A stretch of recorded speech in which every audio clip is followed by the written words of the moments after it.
ಶಾಂತ ವಿಮಲ ಪ್ರಕಾಶ ಆತ್ಮ ಗುಹ ಚಿದ್ಯೋಗಾಸ್ಯ ಶ್ರೀ ಪರಾನಂದಾದಿ ಸದ್ಗುರು ನಮಾಮ್ಯಹಂ ಪುನಃ ಪುನಃ ನಮಾಮ್ಯಹಂ ಪುನಃ ಪುನಃ.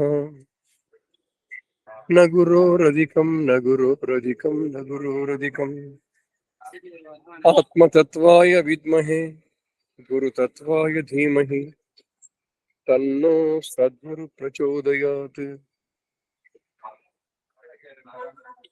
ಶುಭಕೃತು ನಾಮ ಸಂವತ್ಸರದ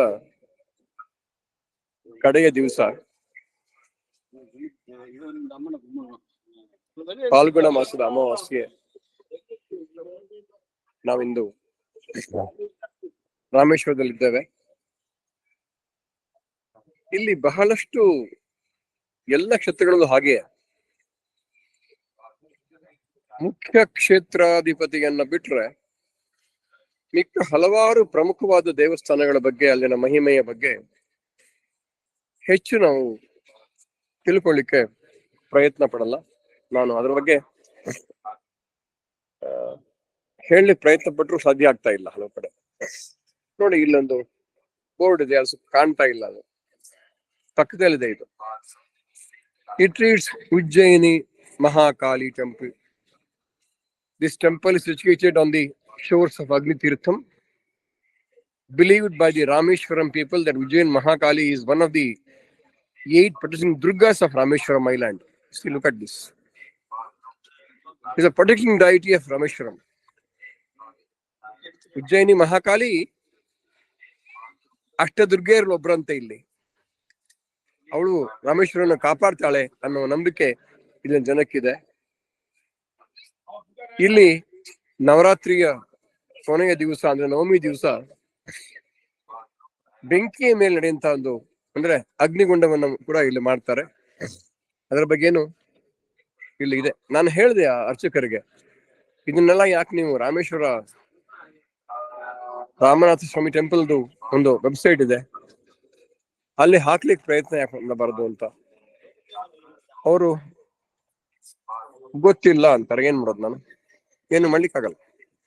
ಇದ್ರ ಜಸ್ಟ್ ಆಪೋಸಿಟ್ನೆ ಕಂಚಿ ಕಾಮಕೋಟಿ ಶಂಕರ ಮಠ ಕೂಡ ಇಲ್ಲಿ ಕಾಣ್ತಾ ಇದೆ ನಿಮಗೆ. ಸ್ವಲ್ಪ ಮುಂದೆ ಹೋದ್ರೆ ಅಗ್ನಿ ತೀರ್ಥ ಅಷ್ಟೇ. ನಾನು ಒಳಗಡೆ ಹೋಗ್ಲಿಕ್ಕೆ ಪ್ರಯತ್ನ ಪಡ್ತೇನೆ. ನಾನು ಒಳಗಡೆಯಿಂದ ಲಾಗಿನ್ ಆದಾಗ ಇಲ್ಲಿಂದ ಮುಂದಕ್ಕೆ ಬರ್ತಾ ಇಲ್ಲ ಇಂಟರ್ನೆಟ್. ಹಾಗಾಗಿ ನಾನು ಪ್ರಯತ್ನ ಪಡ್ತೇನೆ. ಇಲ್ಲಿ ಮೆಟ್ಲ್ ತನಕ ಬಂತಷ್ಟೇ, ಮೆಟ್ಲಿಂದ ಮುಂದಕ್ಕೆ ಬರ್ತಾ ಇಲ್ಲ. ಮೆಟ್ಲಿಂದ ಮುಂದಕ್ಕೆ ನಾನು ಪ್ರಯತ್ನ ಪಡ್ತೇನೆ, ಆಗ್ಲೇ ಅಂತೂ ಆಗ್ಲಿಲ್ಲ. ಈಗ ಆದರೆ ಸಂತೋಷ. ಇಲ್ಲಿ ನಾನು ಉಜ್ಜಯಿನಿ ಮಹಾಕಾಳಿಯ ದೇವಸ್ಥಾನದ ಮೆಟ್ಲ ಬಳಿ ನಿಂತಿದ್ದೇನೆ. ಮೆಟ್ಲೆಲ್ಲ ಬರುತ್ತೆ, ಮೆಟ್ಲಿಂದ ಒಳಕ್ ಹೋದ್ರೆ ಇಂಟರ್ನೆಟ್ ಬರಲ್ಲ ಅಂತ ಪರಿಸ್ಥಿತಿ ಇದೆ. ಆದ್ರೂ ನಾನು ಪ್ರಯತ್ನವನ್ನ ಪಡ್ತೇನೆ. ಇಲ್ಲಿ ಇವರು ಪೂಜೆ ಮಾಡ್ತಕ್ಕಂಥವ್ರು, ಇವರು ಕೂಡ ಅದ್ರ ಬಗ್ಗೆ ಹೆಚ್ಚು ವಿಷಯವನ್ನು ನಂಗೆ ಹೇಳ್ಕೊಟ್ರು. ಇಲ್ಲಿ ಇನ್ನೊಂದು ಮುಖ್ಯವಾದ ತಾಯಿ ಇದ್ದಾಳೆ. ಇಲ್ಲಿ ಅವ್ರನ್ನ ಕೇಳಿದೆ, ತಾಯಿ ಮನೋನ್ಮಣಿ ಇದ್ದಾಳೆ ಇಲ್ಲಿ. ಮನೋನ್ಮಣಿ ಎಲ್ಲಾರು ಕೇಳಿದ್ರೆ ನೀವು ದೇವಸ್ಥಾನದಲ್ಲಿ ಮೂರ್ತಿ ಇರುವಂತಹದ್ದು, ಅದ್ರ ಬಗ್ಗೆ ನಮ್ಗೆ ಯಾವ ಇನ್ಫಾರ್ಮೇಶನ್ ನಮ್ಗಿಲ್ಲ. ಮನ ಉನ್ಮನಿ ಒಟ್ಟಿಗೆ ಸೇರ್ಕೊಂಡ್ರೆ ಮನೋನ್ಮನಿ ಆಗ್ತದೆ. ಅದನ್ನ ನಾವು ಪ್ರಾಪಂಚಿಕವಾಗಿ ಉಪಯೋಗಿಸ್ಕೊಂಡ್ರೆ ನಮ್ಮ ಎಲ್ಲ ಮನೋಕಾಮನೆಗಳನ್ನ ತೀರಿಸ್ತಕ್ಕಂಥವಳು ಆಗ್ತಾಳೆ. ಇನ್ನು ಮನ ಉನ್ಮನಿ ಎಂದಾಗ ಸಹಸ್ರಾರದ ಉನ್ಮನಿ ಚಕ್ರವನ್ನು ಕೂಡ ಅದು ಹೇಳ್ತದೆ ನೇರವಾಗಿ. ಅಂಥ ಮನೋ ಉನ್ಮನಿ ಇದ್ದಾಳೆ ಒಳಗಡೆ. ತೋರಿಸ್ತೇನೆ ಆಮೇಲೆ, ನನಗೆ ಇಂಟರ್ನೆಟ್ ಸಿಕ್ಕಿದ್ರೆ. ಇಲ್ದ್ರೆ ಇಲ್ಲ, ಅದ್ ನಮಗ್ ಗೊತ್ತಿಲ್ಲ. ಅವೆಲ್ಲ ಇಲ್ದಂಗ ಬಂತು, ಒಳಗ್ ಬರಲಿಲ್ಲ. ಆಮೇಲೆ ಪ್ರಯತ್ನ ಪಡ್ತೇನೆ. ಇಲ್ಲಿ ಮನೋನ್ಮನಿ ಬಗ್ಗೆ ಅವ್ರನ್ನ ಕೇಳಿದೆ. ಈಗ ಅವ್ರು ಹೇಳಿದ್ರು, ಇಲ್ಲಿ ಹೇಗ್ ಬಂದ್ಲು ಮನೋನ್ಮನಿ ಅಂತ ಕೇಳಿದೆ. ಇಲ್ಲಿ ಬಂದವರು ಒಳಕ್ಕೂ ಬರಲ್ಲ, ಅಲ್ಲಿ ನಿಂತ್ಕೊಂಡು ನಮಸ್ಕಾರ ಮಾಡಿ ಹೋಗ್ಬಿಡ್ತಾರೆ. ಅಲ್ಲಿ ನಿಂತ್ಕೊಂಡು ನಮಸ್ಕಾರ ಮಾಡಿ ಹೋಗ್ತಾರೆ. ಯಾಕೆಂದ್ರೆ ಇಲ್ಲಿರ್ತಕ್ಕಂಥದ್ದು ರಾಮೇಶ್ವರವನ್ನ ಒಂದು ದಿಕ್ಕಿನಲ್ಲಿ ರಕ್ಷಣೆ ಮಾಡ್ತಾ, ಅದು ಅಗ್ನಿ ದಿಕ್ಕಿನಲ್ಲಿ ರಕ್ಷಣೆ ಮಾಡ್ತಾ ಇರ್ತಕ್ಕಂಥ ದೇವಿ ಅನ್ನೋ ಅರಿವು ನಮಗೆ ಇಲ್ಲ ಅಂತ ನಾನು ಭಾವಿಸ್ತೇನೆ. ಇಲ್ಲಿ ಬರ್ತಾ ಇದೆ, ಗೊತ್ತಿಲ್ಲ ಯಾವಾಗ ಇಂಟ್ರೋ ವಾಪಸ್ ಹೋಗ್ತೀನಿ ನಾನು. ಈ ತಾಯಿ ಉಜ್ಜಯಿನಿ ಮಹಾಕಾಳಿ ನಿಮಗೆ ಕಾಣಿಸ್ತಾ ಇದ್ರೆ ಸಂತೋಷ. ಇದಕ್ಕಿಂತ ಹೆಚ್ಚಿಗೆ ಏನು ಮಾಡ್ಲಿಕ್ಕೆ ಸಾಧ್ಯ ಇಲ್ಲ. ಕಾಣಿಸ್ತು ಅನ್ಕೊಂಡಿದ್ದೇನೆ ನಾನು. ಕಾಣಿಸ್ತಾ? I am happy.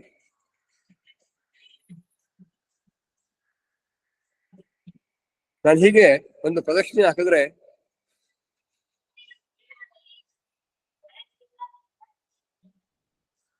ನೋಡಿ, ಇಲ್ಲಿ ತೊಟ್ಟೆಲ್ಲ ಕಟ್ಟಿದ್ದಾರೆ ಅಂದ್ರೆ ಅರ್ಥ ಏನು? ಎಲ್ಲ ಮನೋಕಾಮನೆ ಆಗುತ್ತೆ ಅಂತ. ಯಾರು ಬರಲ್ಲ ಅಷ್ಟೇ. ಇಲ್ಲಿ ಬಹಳ ಮುಖ್ಯವಾದ ದೇವತೆ ನಾನು ನಿಮಗೆ ತೋರಿಸ್ತಾ ಇದ್ದೇನೆ. ಇದು ಮನೋಕಾಮನಾ ದೇವಿ, ಸಾರಿ ಮನೋನ್ಮಣಿ ದೇವಿ. ಮನ ಉನ್ಮಣಿ, ಆ ಮುಖದಲ್ಲಿರುವ ಕಲೆಯನ್ನು ತಾವು ಗಮನಿಸಬೇಕು. ಇಷ್ಟು ಹತ್ತಿರವಾಗಿ ನೋಡ್ತಕ್ಕಂಥ ಹಾಗೆ ನಮ್ಮೆಲ್ರಿಗೂ ಸಿಕ್ಕಿದೆ. ಮನೋನ್ಮಣಿಯ ಕಥೆಯನ್ನು ಹೇಳ್ತಾ ಇದ್ರು ಅರ್ಚಕರಲ್ಲಿ. ನಾನು ಮೊದಲೇ ಬಂದೆ 10 ನಿಮಿಷಕ್ಕೆ ಮೊದಲು. ಪಕ್ಕದಲ್ಲಿ ನಾಗ ಇದ್ದಾರೆ. ಈಗ ಅರ್ಥ ಆಯ್ತು ನಿಮಗೆ ಮನೋನ್ಮಣಿ ಏನು ಅಂತ. ಪಕ್ಕದಲ್ಲಿ ಬರೀ ನಾಗ ಇಲ್ಲ, ಮೈಥುನ ನಾಗ. ನೇರವಾಗಿ ಹೇಳ್ತೀನಿ ನಿಮ್ಗೆ, ನಾಗ ಮೈಥುನದಲ್ಲಿ ಇರುವಂತಹ ನಾಗ, ಪಕ್ಕದಲ್ಲಿ ಮನೋನ್ಮಣಿ ತಾಯಿ. ಈ ಮನೋನ್ಮಣಿ ವಿಗ್ರಹವನ್ನ ನಾನು ಕೇಳಿದೆ ಅವ್ರನ್ನ, ಇದು ಯಾವಾಗ ಇಲ್ಲಿ ಸ್ಥಾಪನೆ ಆಯ್ತು, ಯಾಕೆ ಬಂತು, ಯಾಕೆ ಜನಕ್ಕೆ ಇದ್ರ ಬಗ್ಗೆ ಗೊತ್ತಿಲ್ಲ ಅಂತ. ನಾನು ಪ್ರದರ್ಶನೆ ಮಾಡ್ತಾ ಇದ್ದೇನೆ, ನೀವು ನನ್ನೊಟ್ಟಿಗೆ ಪ್ರದರ್ಶನೆ ಮಾಡ್ತಾ ಇದ್ದೀರಾ ಅಂತ ಭಾವಿಸಿ.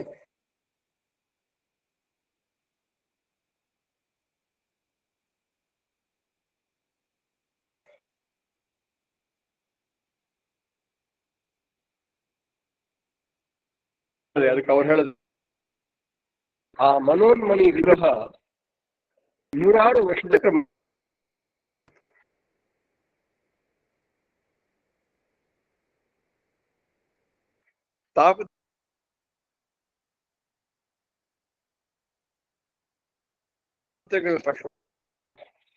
ಉಜ್ಜಯಿನಿ ಮಹಾಕಾಳಿ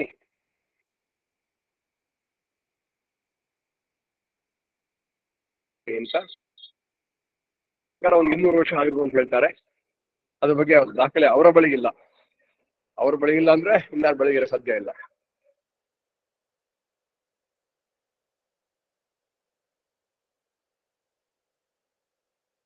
ನಮ್ಗೆ ಗೊತ್ತಿಲ್ಲ ಅಂತಲ್ಲ, ಮನಸ್ಸಿಲ್ಲ ಅಷ್ಟೇ. ಇಲ್ಲಿ ಗಣಪತಿ,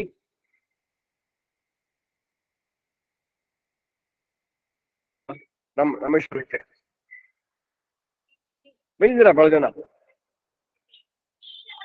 1-2 ಬಾರಿ ಬಂದೇ ಇರ್ತೀರಾ. ನಮ್ಮಂತವ್ರು ಬಹಳ ನಾನೇ ಬಂದಿದ್ದೀನಿ ಬಹಳ ಸಲ. ನಮ್ಮ ಮೇ ಬಿ ಡಜನ್ ಇರ್ಬೋದು. ನಾನು ಕೂಡ ನೋಡಿದ್ದೀನಿ ಅಷ್ಟು, ಯಾಕೆ ಅಂತ ನೋಡಿಲ್ಲ. ನಿನ್ನೆ ಅನಿಸ್ತು ಹೊರಗಡೆ ಹೋಗಿ ಏನ್ ಕೇಳೋಣ ಅಪ್ಪ ನಾನು. ನನ್ನ ಕೇಳಿದಾಗ ಅಂತ ಇಷ್ಟು ವಿವರದಿಂದ ಕೂತ್ಕೊಂಡು ನನಗೆ ಅದನ್ನ ನಿಮ್ಮ ಜೊತೆಗೆ ಹಂಚಿಕೊಳ್ತಾ ಮತ್ತೊಮ್ಮೆ ನಾನು ಒಂದು ಪ್ರದಕ್ಷಿಣೆ ಹಾಕಿ, ಅಯ್ಯರ್ ವಾಂಗ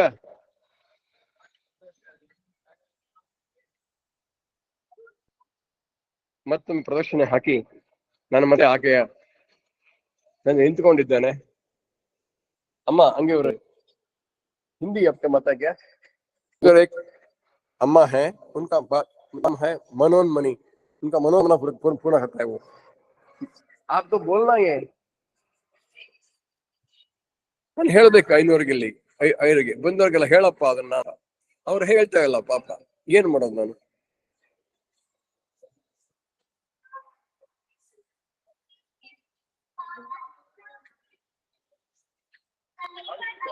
ನನಗೇನು ಮಾತಾಡ್ಬೇಕು ಅನಿಸ್ತಾ ಇಲ್ಲ. ಅವ್ರ ಮುಂದೆ ನಿಂತ್ಕೊಂಡು ಹಾಗೆ ಎದ್ಕೊಂಡು ಅನಿಸ್ತಾ ಇದೆ. ನಿಮಗೂ ಹಾಗೆ ಅನಿಸ್ತಾ ಅಂತ ಭಾವಿಸ್ತೇನೆ ನಾನು. ಚೆನ್ನಾಗಿ ಅಲಂಕಾರ ಮಾಡಿದ್ದಾರೆ. ಉಜ್ಜಯಿನಿಯ ಮಹಾಕಾಳಿ ಅಮ್ಮ ಕಾಳಿ, ಕಾಲವನ್ನ ಭಕ್ಷಿಸ್ತಕ್ಕಂಥವಳು, ಕಾಲವನ್ನ ಭಕ್ಷಿಸುವನ ಶಕ್ತಿ. ಮಹಾಕಾಳ ಕಾಲವನ್ನ ಭಕ್ಷಿಸುವನಾದ್ರೆ ಕಾಲೋ ಜಗದ್ ಭಕ್ಷಕ ಅಂತ ಹೇಳಿದ್ದಾರೆ ಶಂಕರರು.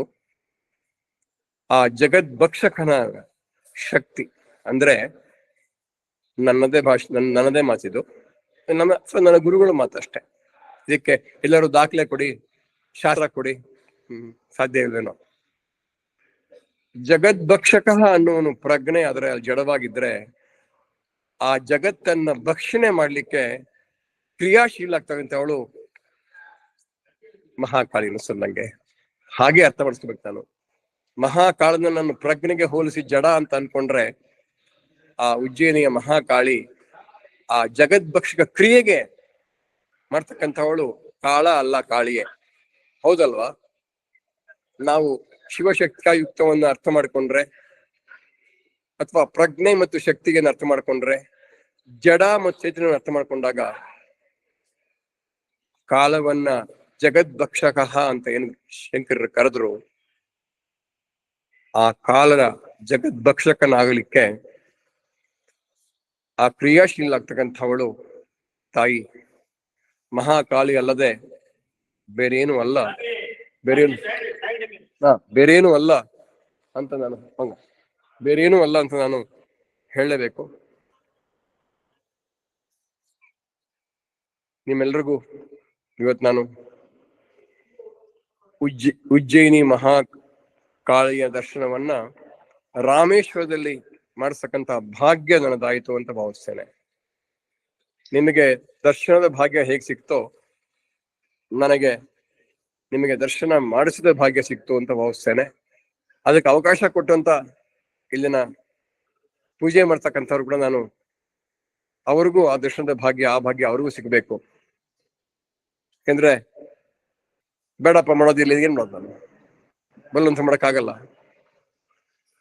ಅವರು ಅದಕ್ಕೆ ಒಪ್ಪಿಗೆ ಕೊಟ್ಟು ನೋಡಿ ಅಲಂಕಾರ ಮಾಡ್ತಾರೆ. ಈಗ ಮಂಗಳಾಜಿ ಕೂಡ ಮಾಡ್ತಿದ್ದಾರೆ, ಯಾರೋ ಭಕ್ತರು ಬಂದ್ರು ಈಗ. ಹಾಗಾಗಿ ಆರತಿ ಕೂಡ ಮತ್ತೊಮ್ಮೆ ನಾವು ಆರತಿ ಮಾಡಿಸೋಣ ಎಲ್ಲರೂ ಸೇರ್ಕೊಂಡು. ಸರ್ವಮಂಗಳ ಮಾಂಗಲ್ಯೆ ಶಿವೆ ಸರ್ವಾರ್ಥ ಸಾಧಿಕೆ ಶರಣ್ಯೆ ತ್ರ್ಯಂಬಕೆ ದೇವಿ ನಾರಾಯಣಿ ನಮೋಸ್ತುತೆ. ಕಾತ್ಯಾಯನಾಯ ವಿದ್ಮಹೆ ಕನ್ಯಾಕುಮಾರಿ ಧೀಮಹಿ ತನ್ನೋ ದುರ್ಗಿ ಪ್ರಚೋದಯಾತ್.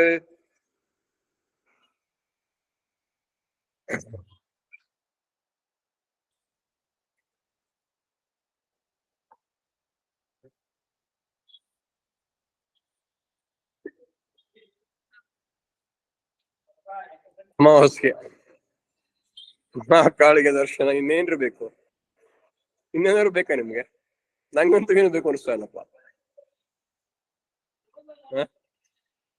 ನಂಗಂತೂ ಏನು ಬೇಕು ಅನಿಸ್ತಾ ಇಲ್ಲ. ಅದು ಸಾಮಾನ್ಯ ಅಮಾವಾಸ್ಯೆನೂ ಅಲ್ಲ, ಶುಭಕೃತು ನಾಮ ಸಂವತ್ಸರದ ಕೊನೆಯ ಅಮಾವಾಸ್ಯೆ, ಫಾಲ್ಗುಣ ಮಾಸದ ಅಮಾವಾಸ್ಯೆ.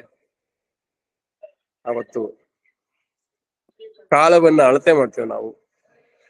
ಕಾಲವನ್ನ ಅಳತೆ ಮಾಡ್ಲಿಕ್ಕೆ ಯುಗ, ಮನ್ವಂತರ, ವರ್ಷ, ಆಗಿನ ತಿಥಿ, ನಕ್ಷತ್ರ ಇಟ್ಕೊಂಡಿದ್ದೇವೆ.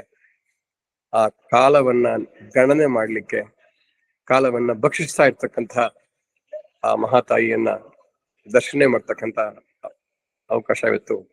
ಆ ತಾಯಿ ನಮಗೆ ಒದಗಿಸಲು ಎಂಥ ಭಾಗ್ಯ ಅಲ್ಲ.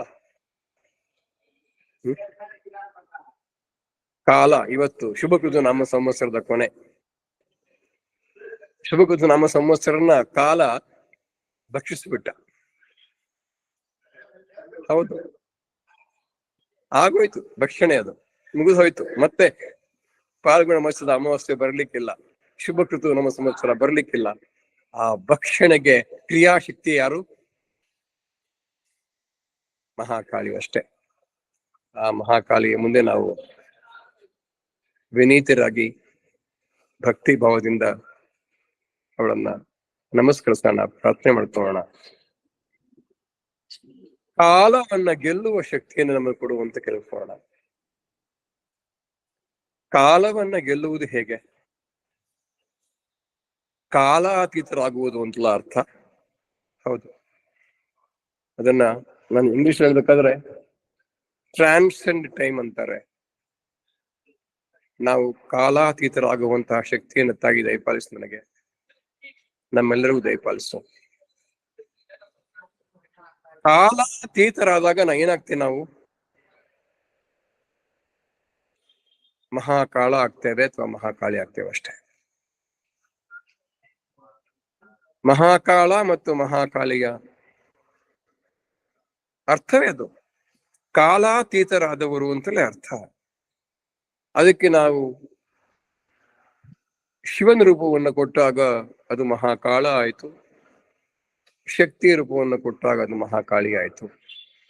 ನಾವು ಕಾಲಾತೀತರಾಗುತ್ತೇವೆ ಅಂದ್ರೆ ನಾವೆಲ್ಲರೂ ಮಹಾಕಾಳ ಮತ್ತು ಮಹಾಕಾಳಿಯರಾಗ್ತೇವೆ ಅಂತಲೇ ಅರ್ಥ. ಇಂಥ ಒಂದು ಪವಿತ್ರವಾದ ಸ್ಥಳದಲ್ಲಿ ರಾಮೇಶ್ವರಕ್ಕಿಂತ ಬೇಕಾ ಪವಿತ್ರ ಸ್ಥಳ? ಕಾಶಿಗಿಂತ ಬೇಕಾ ಪವಿತ್ರ ಸ್ಥಳ? ಎಷ್ಟು ಪವಿತ್ರ ಸ್ಥಳಗಳು ನಮ್ಮಲ್ಲಿ ಇದ್ರೂ ಸಹ ಭಾರತ ವರ್ಷದಲ್ಲಿ ಕಾಶಿ ರಾಮೇಶ್ವರ ಕೊಟ್ಟಿರ್ತಕ್ಕಂಥ ಪವಿತ್ರತೆಯನ್ನ ಇನ್ನು ಯಾವ ಕ್ಷೇತ್ರಕ್ಕೂ ಕೊಟ್ಟಿಲ್ಲ ಅಂತ ನಾವೆಲ್ಲರೂ ಭಾವಿಸ್ತೇವೆ, ನಾವೆಲ್ಲರೂ ನಂಬ್ತೇವೆ ಕೂಡ, ಸತ್ಯ ಕೂಡ ಅದು. ಎರಡು ಕೂಡ ಮೋಕ್ಷ ಕ್ಷೇತ್ರಗಳು ಅಂದ್ರೆ ಕಾಲಾತೀತರಾಗುವ ಕ್ಷೇತ್ರಗಳು ಅಂತ ಅನ್ಕೋಬೇಕಲ್ಲ ನಾವು. ನನಗೇನು ಮಾತಾಡ್ಲಿಕ್ಕೆ ಬರ್ತಾ ಇಲ್ಲ. ನಿತ್ಯ ಬುದ್ಧ ಅಂತ ಹಾಕ್ಬಿಟ್ಲು, ಅದ್ರ ಬಗ್ಗೆ ಮಾತಾಡ್ಲಿಕ್ಕೂ ನನ್ ಕೆಲಾಗ್ತಾ ಇಲ್ಲ. ಅಲ್ಲಿ ನಿತ್ಯ ಬುದ್ಧ ಅಂದ್ರೆ ಸದಾ ಅಂತ ಅರ್ಥ, ಅಲ್ಲಿ ಕೂಡ ಕಾಲ ಬಂತು. ಸದಾ ಕಾಲದಲ್ಲಿಯೂ ಬುದ್ಧ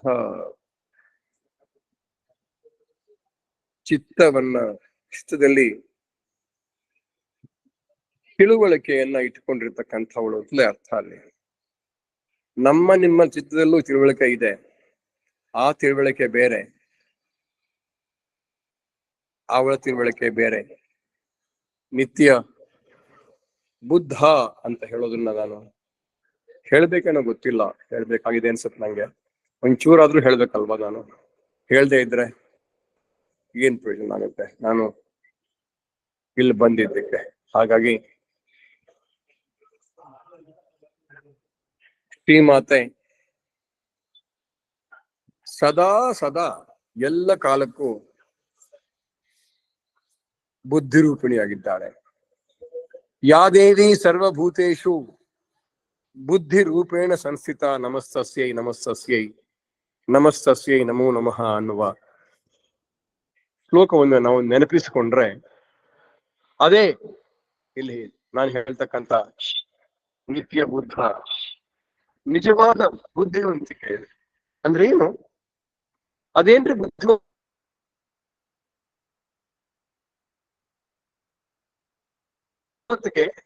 ನಮ್ಮಲ್ಲಿ ಬಹಳ ಇಚ್ಛೆಗೆ ತಕ್ಕಂತೆ ಯಾವುದನ್ನ ಹೇಗೆ ಬದಲಾಯಿಸಿ ನಾನು ಬುದ್ಧಿವಂತಿಕೆಯನ್ನ ತೋರ್ಪಡಿಸಿಕೊಳ್ಳಿ ಅನ್ನುವುದೇ ನಮ್ಮೆಲ್ಲರ ಬುದ್ಧಿವಂತಿಕೆ ಅತಿರೇಕವಾದರೆ, ಈ ಬುದ್ಧಿವಂತಿಕೆ ನಿತ್ಯ ಬುದ್ಧ ಅಂದಾಗ ಅದು ಶುದ್ಧ ಜ್ಞಾನ ಅಷ್ಟೆ. ನಿತ್ಯ ಬುದ್ಧ ಅಂದ್ರೆ ಶುದ್ಧ ಜ್ಞಾನ, ಬೇರೆನಲ್ಲ. ಬುದ್ಧ ಅಂದ್ರೆ ಅದು ಅರ್ಥ ಜ್ಞಾನ ಅಂತ, ಬರೀ ಬುದ್ಧಿ ಅಂತ ಅಲ್ಲ. ತಾಯಿ ಸದಾ ಬುದ್ಧಿ ಯೋಗದಲ್ಲಿರ್ತಾಳೆ ಅಂತ. ಅದಕ್ಕೆ ಯಾದೇವಿ ಸರ್ವಭೂತೇಷು ಬುದ್ಧಿ ರೂಪೇಣ ಸಂಸ್ಥಿತ ನಮಸ್ತಸ್ಯೈ. ನೋಡಿ, ಅರ್ಗಲ ಸದಲ್ಲಿ ಎಲ್ಲ ರೀತಿಯ ರೂಪಗಳೆಲ್ಲ ಹೇಳ್ತಾರೆ. ಮಾರ್ಕಂಡೇ ಮಹರ್ಷಿಗಳು ಮಾತೃ ಲಕ್ಷ್ಮಿ ಎಲ್ಲ ಹೇಳ್ತಾರೆ, ಬುದ್ಧಿ ರೂಪ ಹೇಳ್ತಾರೆ. ಆದ್ರೆ ಎಲ್ಲೂ ಹೇಳಿಲ್ಲ ಜ್ಞಾನರೂಪ ಅಂತ. ಯಾದೇವಿ ಸರ್ವಭೂತೇಶು ಜ್ಞಾನರೂಪ ಅಂತ ಹೇಳಿದ್ದಾರ? ಜ್ಞಾನ ರೂಪನ ಹೇಳಿದ್ದಾರೇನ್ರಿ?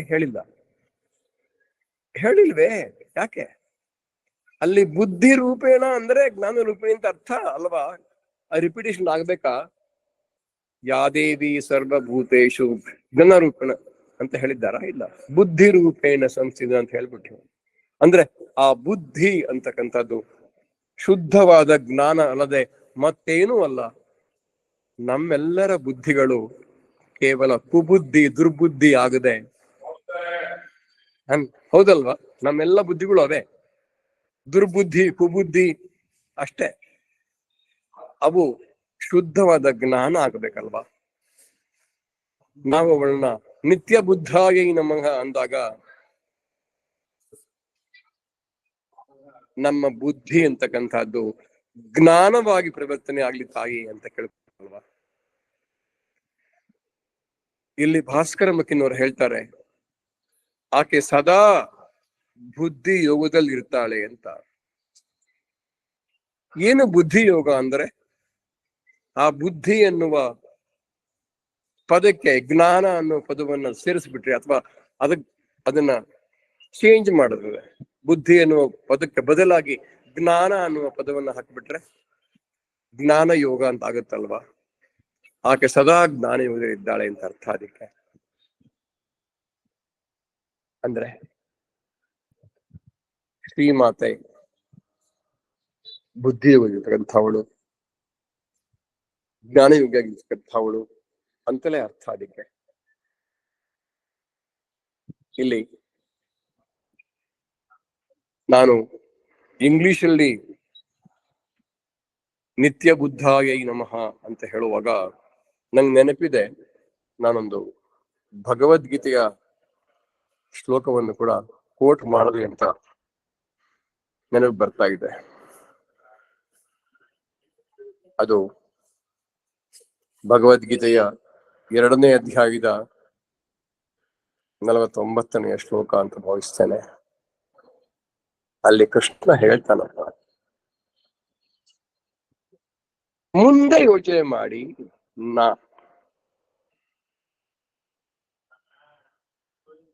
ನಮ್ಮ ಎಲ್ಲ ಕ್ರಿಯೆಗಳು ಕೂಡ ನಮ್ಮ ಜ್ಞಾನಕ್ಕಿಂತ ಕಡಿಮೆ ಅಲ್ಲಪ್ಪ. ಅವೆಲ್ಲವೂ ನಮ್ಮ ಶುದ್ಧ ಜ್ಞಾನದಿಂದ ಆಗ್ತಿದ್ದ ಕ್ರಿಯೆಗಳಾಗ್ಬೇಕು. ಇಲ್ದೆ ಹೋದ್ರೆ ಅವು ಪ್ರಯೋಜನವಾಗಲ್ಲ. ಯಾರು ನನ್ನ ತಮ್ಮ ಕ್ರಿಯೆಗಳಿಗೆ ಫಲವನ್ನ ಬಯಸ್ತಾರೋ ಅವರು ಬುದ್ಧರಾಗಲಿಕ್ಕೆ ಸಾಧ್ಯವಿಲ್ಲ.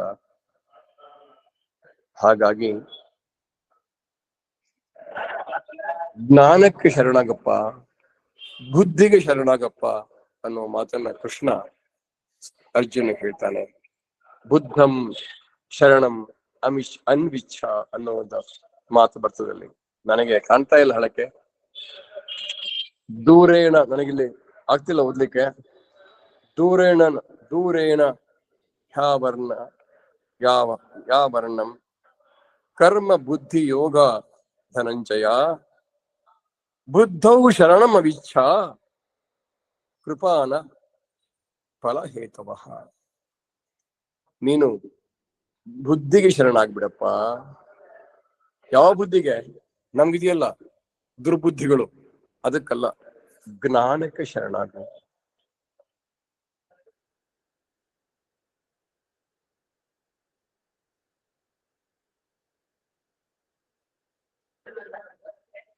ಆ ಜ್ಞಾನವನ್ನು ಉಪಯೋಗಿಸ ಸದಾ ಆಗ್ತಾ ಇದ್ರೆ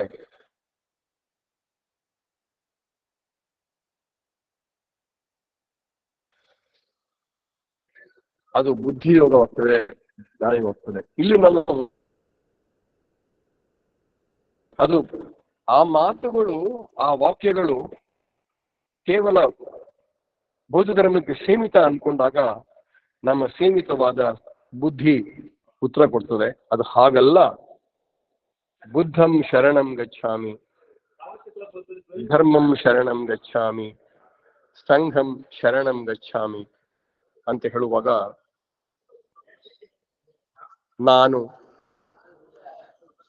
ಜ್ಞಾನದಲ್ಲಿ ಶರಣಾಗ್ತೇನೆ, ನಾನು ಧರ್ಮದಲ್ಲಿ ಶರಣಾಗ್ತೇನೆ, ನಾನು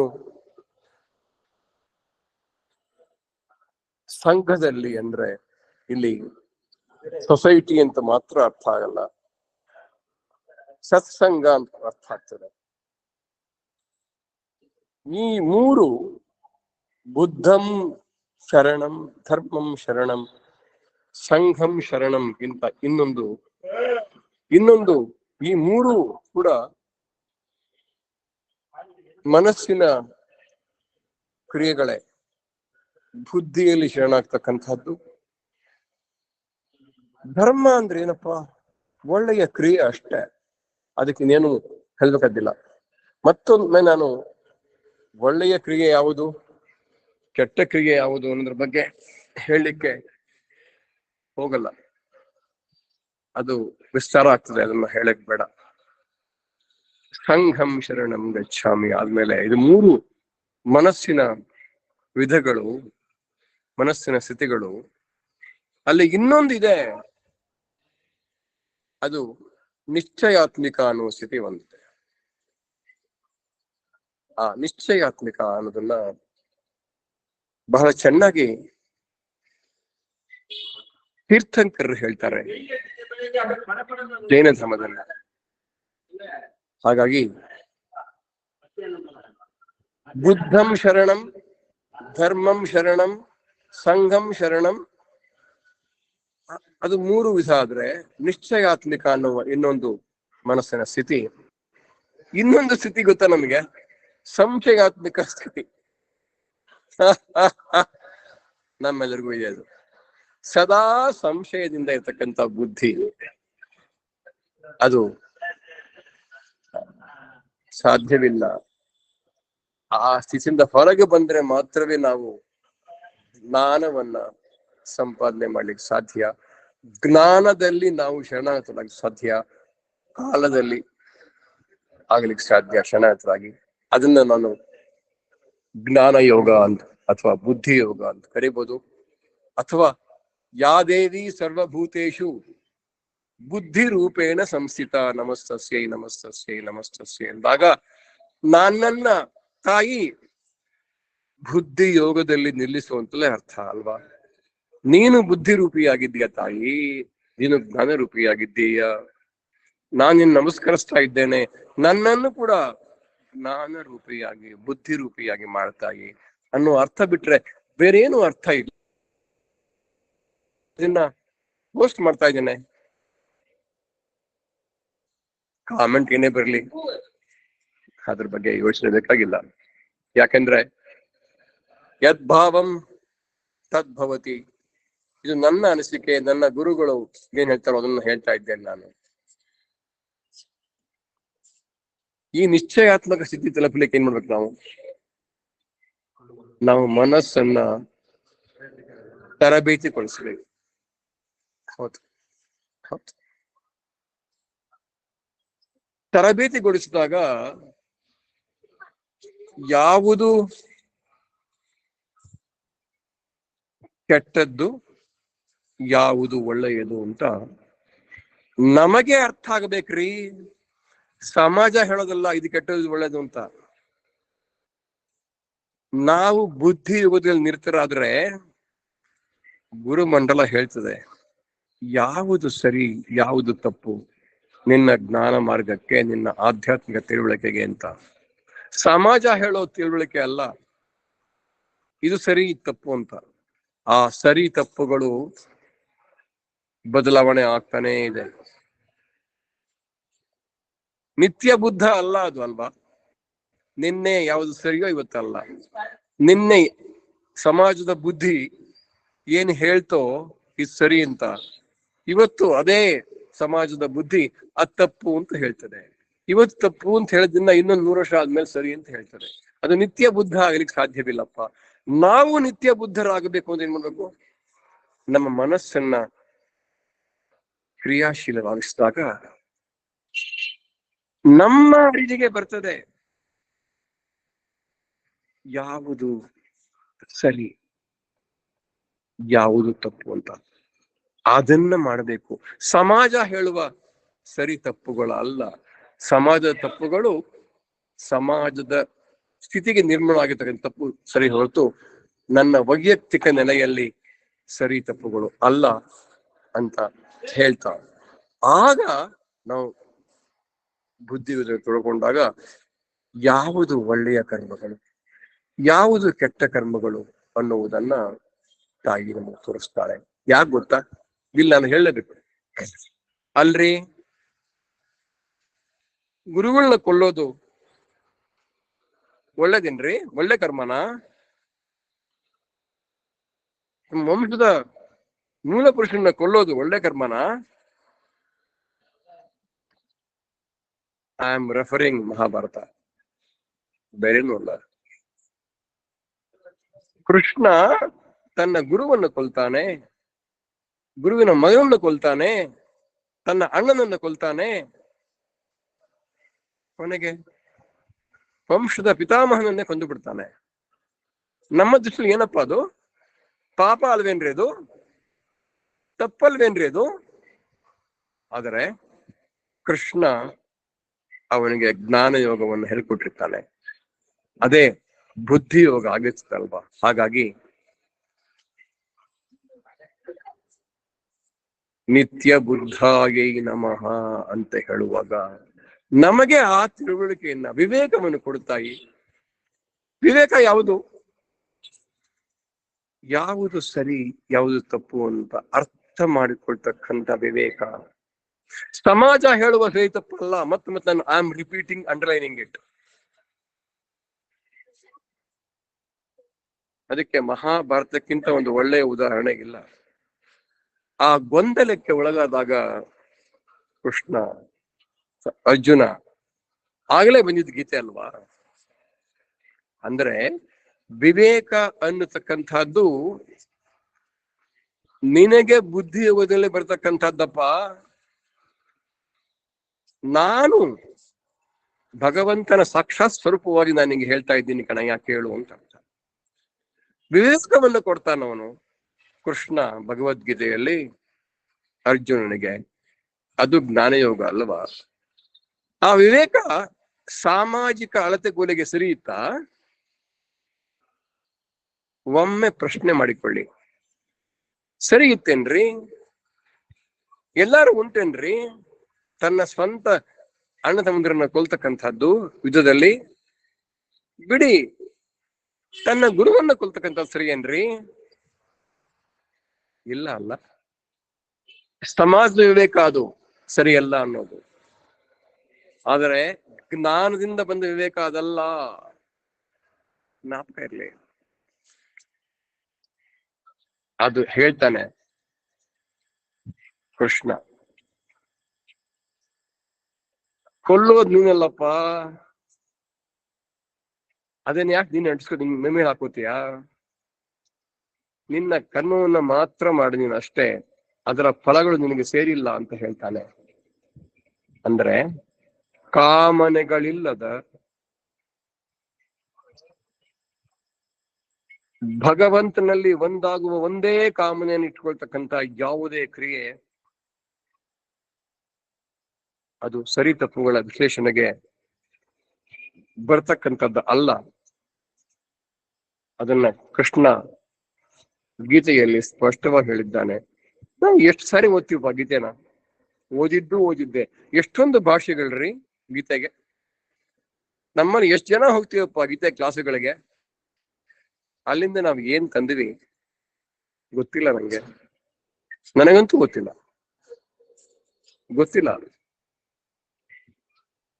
ಅಲ್ಲಿಂದ ಬರಬೇಕಾದ್ದು ವಿವೇಕ, ಜ್ಞಾನ.